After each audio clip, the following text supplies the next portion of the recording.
Aš esu Andrius, trečiokas. Labai mėgstu kalbėti.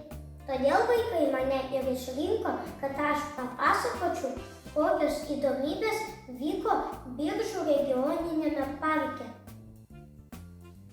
Kartą mokytoja mums papasakojo, kad Lietuvoje yra tokių vietų, kur žemė netikėtai atsiveria ir galima nugarmėti į duobę. Mes susiruošėme realiai patikrinti šiuos faktus vietoje.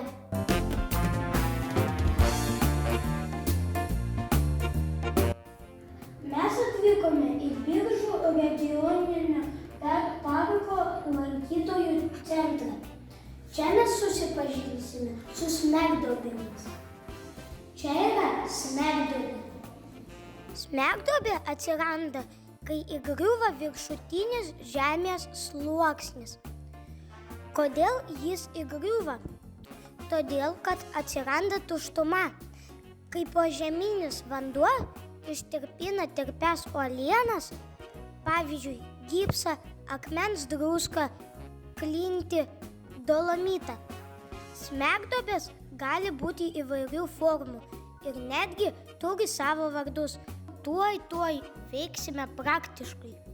Važiuosime į teritoriją, kur smegduobių bus 300 vienam kvadratiniame kilometre.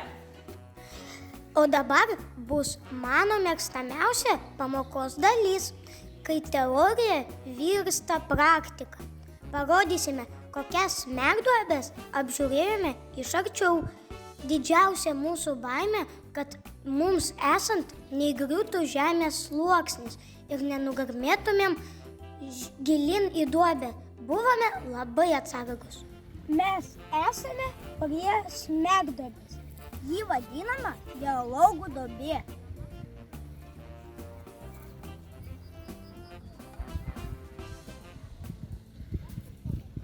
Čia smegduobė, jos vardas Lapės ola. Dabar šitoje smegduobėje lapės negyvena. Dabar čia gyvena daugybė žalčių.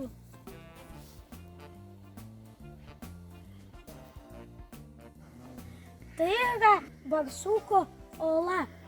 Barsukų čia negyvena, užtat uodai gyvena.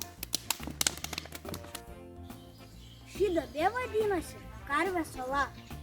Prieš daugelį metų čionai buvo įkritusi karvė. Karvės olai apie 200 metų. Jos skersmuo 11 metrų, o gylis apie 13.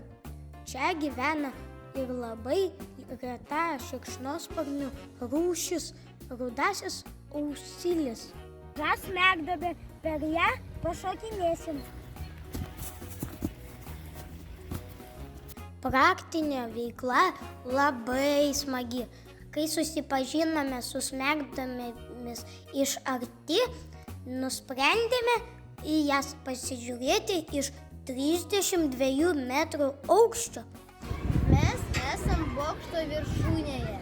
Jo atsiveria 30 žiūrų ir nepaprastų, o smegduobės. Labai nuostabus vaizdelis. Negaliu nepaminėti ir kitų Biržų regioninio parko objektų. Biržų piliavietės bei bastioninės tvirtovės. Astravo dvaro ir parko ansamblio su Širvėnos ežeru. Biržų krašto sielos muziejaus. Jame edukacijos metu man teko net paklūpėti ant labai kietų žirnių.